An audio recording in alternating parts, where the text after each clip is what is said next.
all the way down the street. It's terrible. And like, I don't even mind the cold. That's the sad thing. I'm like, have it be Yeah. cold. I'm Give me fine. autumn. I'm thriving. Oh, blessed time. Early spring, love it. Yeah, like I can put layers on and I actually look like a human. Like it's Yeah. Anyway.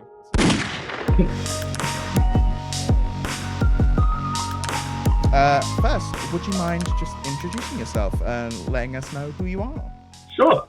So I'm Dan Pearce. I don't know what my title is. We need to figure out for the credits. I do a lot of stuff on I Am Your Piece. I do design. I do programming. I'm sort of lead programmer on the project.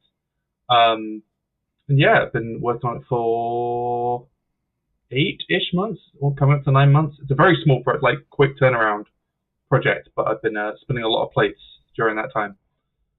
Okay. Yeah, I mean, we'll get into it, but yeah, that's even shorter than I thought. Like I only joined the company like 2 months ago, so I've not fully got a sense of timelines and everything and how long everything's been going on for. But yeah, that's wild. Digging into your past a little bit, what was, if you have one, what was the first game you remember playing that was that moment where you were like, video games, these things are more than just me running around having fun. I might like to make these, or like just one that had an impact on you in a way that you were like, oh. Like this is an embarrassing story. When I think the game that like kind of really resonated with me the most and made me think that I wanted to make games was Jak 2 Renegade, which was a banger.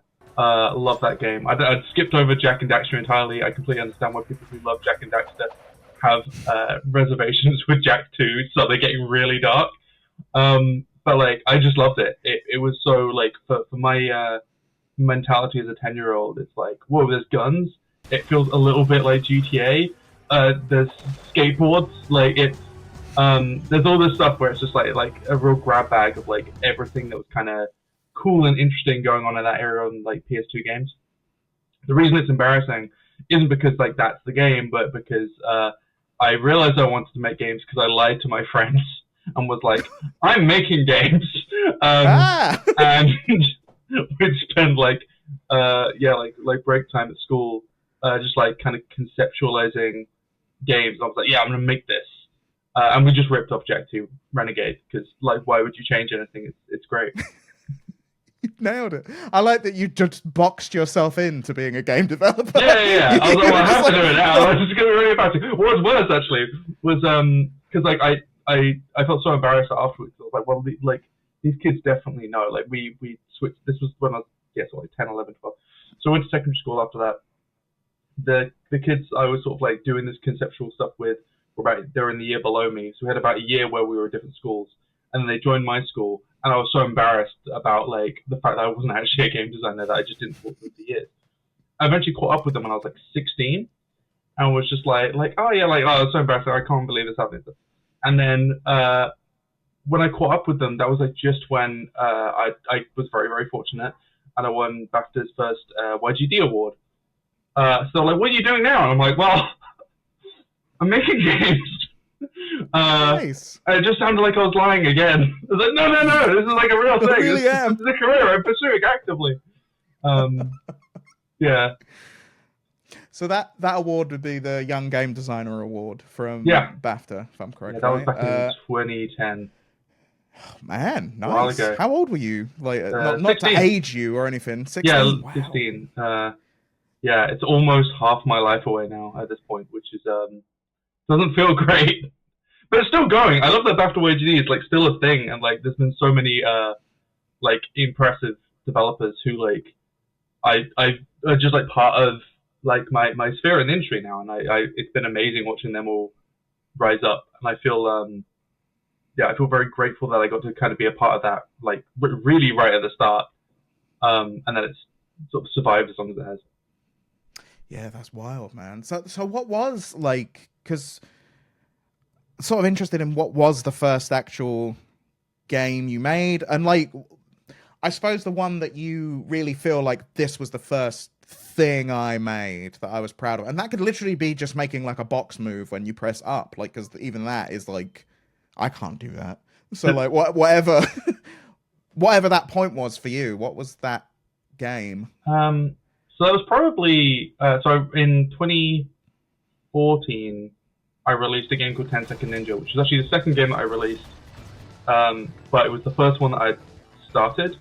So like I sort of consider that the first game because the one I kind of saw through to completion. That was my like I made a box move game, and then just kind of kept building and building and building, and then I did that for about for like 2 years. Because yeah, I remember I was just prototyping it. I was in sixth form, and I was just like making this box move, and had like a couple like example levels of just like this character running around. And that was the game that kind of taught me how to make games. It was a good starter game as well, because the platform was like a really good entry point into just figuring out like how games work, like how they're structured, and there's less that can go wrong with a platform. They're very modular. So yeah, and then that came out in very start of 2014. A couple months before that, I released a game called Castles in the Sky, which was like a really tiny, like 10-minute kind of it's sort of like a bedtime story in like game form. I worked on that with a really incredible person called Jack Keat. Yeah, and that that was a ridiculous string of events because like we literally made this like 10-minute game, released it for about £1, and that got nominated for a BAFTA for like the following spring. Nice. So we released that, then I did 10 Second Ninja, and then got the nomination. And I dropped out of university like just before all this happened, so it was a real like sink or swim moment. I was like, okay, I've swum, we're fine. Nice. Yeah, it's right. Definite, like kind of moment. Like, this really has to work. Yeah. Yeah, but 10 Second Ninja I sort of consider like the like true first, even though like in terms of release order it technically wasn't. Nice. And from there, like, what would you say, other than Beast, obviously, what would you say is something you're most proud of that you've worked on in your career so far? Well, it's tough. So like either Castles in the Sky I have like a real soft spot for, just because it's a very sentimental game, and like it's worlds away from Beast. But like I would love to make like a sort of like a gentler sort of sentimental game like that again at some point. But you really have to have a specific kind of like team chemistry to make that work, and like I think I will do one of those again at some point, but it probably won't be for like years yet. So either that or the last good game we released when I had my own company, which was 10 Second Ninja X, the sequel to 10 Second Ninja, which like that I still think that game's a banger. Like that game plays really well. I actually, because you know when you're finishing up a game, you're so in the weeds with it, like you just know it so inside and out that it's really easy to get kind of sick of it, and especially on that project where like I wasn't working on it as like a freelancer or a contractor. Like that was like our studio, our game, and like it was just all hours we were on just trying to get this game out, and like it was not a healthy production, but like I definitely could do it again. But like we kind of released it, and I was like, okay, I don't want to look at this. I think it's good, but like I don't want to look at this again. And then it took, I think it was like 4 years later. I was dating someone, and she asked to sort of see something I'd worked on. So I booted up 10 Second Ninja. I was like, oh, like here's the thing that I was making. And it'd been long enough that I'd forgotten how to do it, like how to play the levels and stuff. And so I was playing it through fresh eyes, and I was like, this game is really good. Like what the hell? And that was really nice. And I think that experience has kind of made it a bit easier to appreciate when I do and don't know if a thing is working. Beast is actually one of the very rare occurrences where like, and I think this is sort of a sentiment you'll see echoed by the rest of the team, hopefully, which is like we've like, especially running up to like Next Fest, we were like, oh, this is good. Like we all thought it was good. And so like, I cannot stress enough how rare it is to kind of know that while you're making a thing. Obviously now we're getting into like the real final stretch. We've only got like a few weeks left on it. So like I think that feeling's getting like a little bit more uneasy just because like we're looking at it too close, and it's like hard to kind of know where you're at. But like people really like the Next Fest demo, and it's better now than that was. So it's like, well, we should be fine then. Yeah. But yeah, like it is rare to kind of have that experience of like knowing something is good while you're working on it, and like yeah, up until now it's been sort of 10 second Ninja X, but I feel like it's probably going to be Beast. Once Nice. that's done, like I feel good about that game. Yeah, man. And you mentioned what you do on the game, but like, what would you say, like, for someone that picks up a controller, what is a thing that they see or feel or hear that you would say that's me, like that's me that's done that, like if that's possible to say.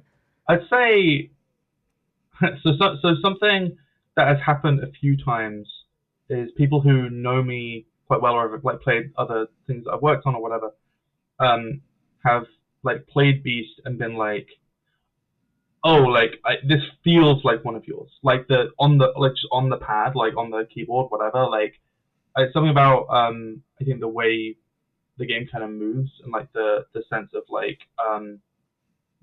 velocity in the player and like the kind of reactivity. Like I'm very particular about making sure that like there is feedback on everything. If you're turning the camera, I don't want it to feel like you're a tripod with like a gun attached. Like I want to make sure like it feels like your arms are kind of like swaying with the moment, with the motion, or like if you're, when you're like sprinting forward, I want to make sure that like the way that the weapon bobs is like directly correlated to like the player's movement speed. So like as the kind of sprint momentum builds up, like you kind of feel this very very slight kind of increase.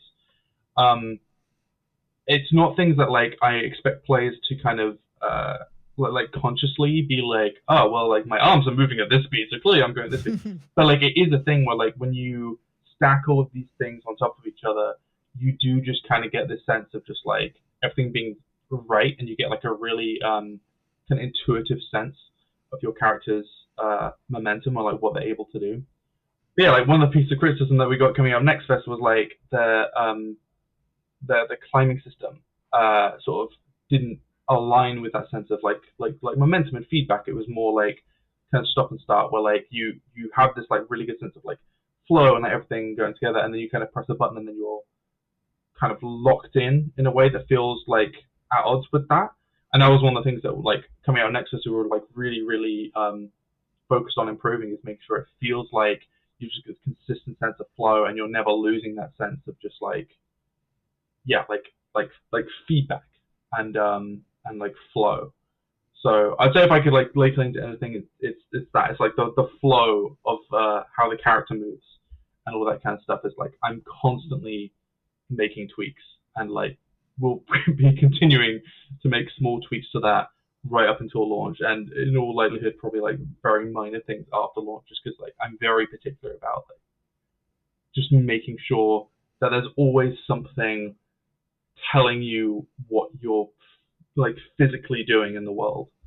I'd say that's sort of very that's my thing. That's why I'm very like obsessive about.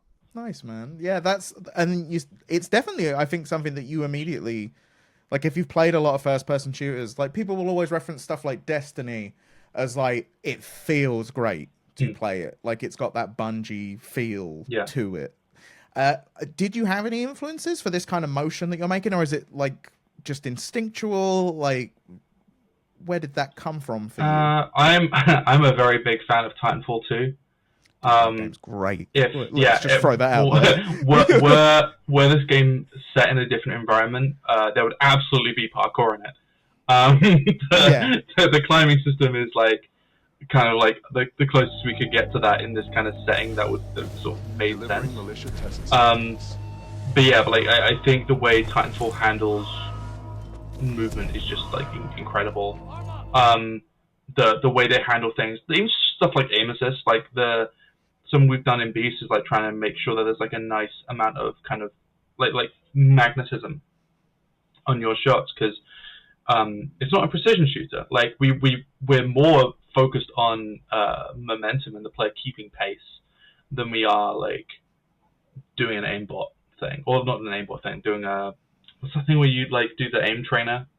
It might just be aim trainer, but Oh, like yeah, yeah. I know the thing you mean. Yeah. there's plenty of games that kind of do that where it's all about precision, and there's definitely like a place for it. but I think there are enough games doing that I'm more interested in. Okay, if you make precision with aiming less of a demand on the player, that frees up the player to focus on all of this other stuff like flow and momentum and like what weapon they're using, catching something spotted. Yeah. So like Titanfall 2 is a really good example of a game that does a lot of that stuff well. It's really good at like bearing it where it doesn't feel like it's assisting you as much as you think it is. But like, yeah, it's really really good. So definitely a big influence is Titanfall 2. But there's like a ton of other games. Like there's a ton of like little like I'm constantly just taking little bits and pieces from anything and any like tons of like indie shooters. We're really in like this kind of like indie boomer shooter renaissance, and I don't have like a huge attachment to kind of like boomer shooters as like an aesthetic. Like, I didn't play a lot of kind of like Quake era like PC shooters and stuff. But in terms of that kind of momentum based kind of gameplay and like having things just like punch and hit and feel really good. I think it's telling that Beast is something that like a lot of people seem to be calling a boomer shooter. I wouldn't call it a boomer shooter, but like I completely get where that's coming from because it's like it's scratching the same itch, right? Like it's that thing where like you're someone's on the ground and you press kick and their head explodes into chunks. It's like that's it. Like Beast isn't anything like Quake, but like that's a boomer shooter in spirit, you know. So there's definitely some DNA there that has been absorbed into Beast for sure. That kind of feel and everything like that, is that something like? So I suppose is there something that you hope people get from this game? Like when they've played this game, what's something you hope they take away from it? Like it doesn't have to be like an emotional thing or like a story thing. It can be like that feel or anything like that. But what's the thing from your perspective that you hope they take away from it? I'd really like players to come away feeling cool. Like, not even just in the sense that just like the game is cool, but it's like, no, you are cool. You are doing the cool thing. Like, the experience we specifically wanted to create, and like, I think where this kind of structure of having these really short levels that are kind of timer based and give you grades and stuff, is we really want to push the player into a place where, like, high skill play, or like always results in you, like, having this action sequence. So like proper like action scene with like a lot of different like verbs that you're throwing a gun, you're catching a gun, you're stomping, where you're constantly cycling through these like actions that just look cool on screen. And I want players to come out the other side feeling like because they played well, they looked cooler, and the game kind of pushed them to be cooler. Like I think the like this is probably one of the reasons that like the next best demo resonated. I think is because you kind of have this really nice sort of tidy arc of like going into a level first time and looking a little bit awkward because you're probably playing it like a traditional FPS and you're not necessarily making use of like all of these verbs that you're supposed to, like kicking, like throwing, like all this kind of stuff. And it takes a little while to kind of get used to it because it's quite a unique flow, I think. And once players get into that rhythm of just kind of refining that process and being like, oh, if I kick that guy, if I catch that weapon, if I do this, so I can shave off like a little bit of time. And then once they finally get that like an A rank or an S rank, like they're in this flow state where what they're seeing on screen is them being John Wick, Jason Bourne, the Colin Firth in the church scene in Kingsman, like that kind of just like constant flow of this flurry of distinctive actions that just look good. So I want players to feel cool. I would much rather a player came out of Beast being like, I feel cool, than being like, that was cool.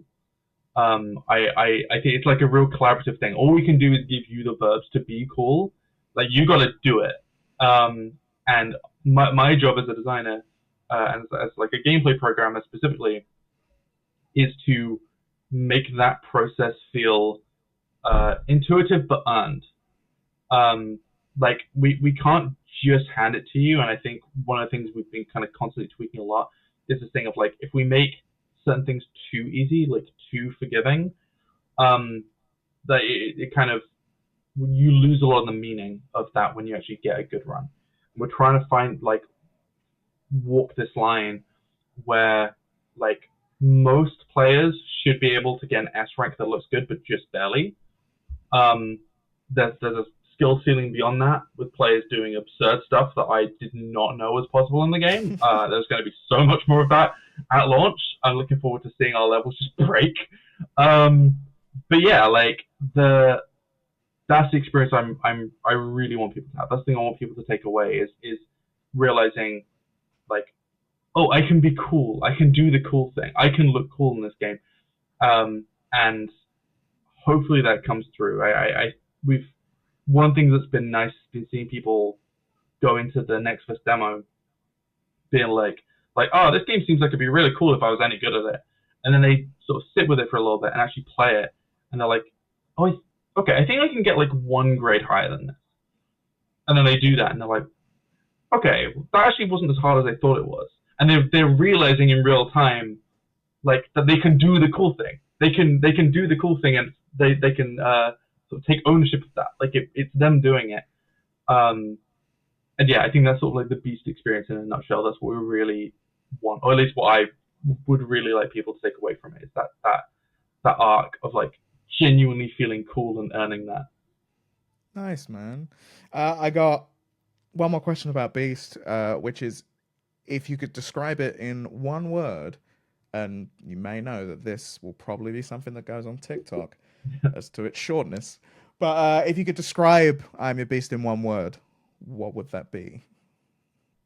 Describing Beast in one word. This is a nightmare question. That's hard. You appreciate I've been working on this like I said, 8 months up until this point. Like summarize that in one word. In one word. I'll give you two if it makes life easier. I want to. The thing is, I want to overperform. I want to do one word. I do in 0 words if I could. What would 0 words be? We got to see that. But like, what would just expression just be? Me like some smugly being like, yeah, one word. My brain keeps wanting to go to visceral. I feel like that doesn't do it enough. That doesn't. It's hard to summarize in one word. But yeah, I think visceral. Like I think Beast kind of activates the kind of senses in your brain that like I don't know if you've ever seen that like that drawing. It's like a meme like reaction image. It's just this like really like hastily drawn sort of scrawly cartoon of like someone kind of like tearing through paper and like shaking their head, like ripping paper apart with their teeth. Yeah. And like I think like Beast feels like that when you're really like flowing, you're doing good, and you've got like a good rundown. It makes you feel like a dog tearing apart someone's homework. And like that, visceral is like the kind of closest word I can find to that experience. I think. I like a dog tearing apart someone's homework. That's pretty good. The homework is the military-industrial complex, and you're the dog. We actually have like this recurring motif of like the player character Harding being referred to as like Cerberus. So it all works. Homework is just the military-industrial complex. You are tearing it up. It's all coming together. That's awesome, man. Changing it very slightly before we wrap things up. How would you describe Strange Scaffold as a development group, as a collective? Like, how have you found Strange Scaffold? Wouldn't it be awful if right now I was like, terrible, hey, Strange Scaffold? No. Awful. I mean... That goes on TikTok like the night before the game comes out. No, like I want to like I'm so like conscious that I it would be really easy for this to come across like me like towing a company line, or like being flattering because like I'm not getting paid by these people. but like very, very genuinely, as sincerely as it can possibly come across, I adore Strange Scaffold and working with them. It's such a like a flexible and flourishing creative environment. It feels like everyone's like really kind to each other. Um, everyone like you know, we try and take everyone's input really seriously. There's so many ideas in the game that have just come from like random people shouting at memes, and I love that. I love that kind of environment. Um, I Zalavir in particular is like very insistent on like everyone taking breaks, everyone being treated well, everyone being respected. Um, he's if mistakes do get made, like I think everyone's like pretty good about sort of taking ownership of that and being apologetic and making sure that like they do right by each other. I feel very nurtured in Strange Scaffold. Like I've said this to Zalaver before, because like as someone who I'm myself, like I ran a company for like 9 years, and it's really hard. It's really hard. I think I probably have more kind of sympathy for like studio heads and stuff than most, because like I appreciate how pressurized that role is, and especially with that context, I'm just in awe of how Zalavir works.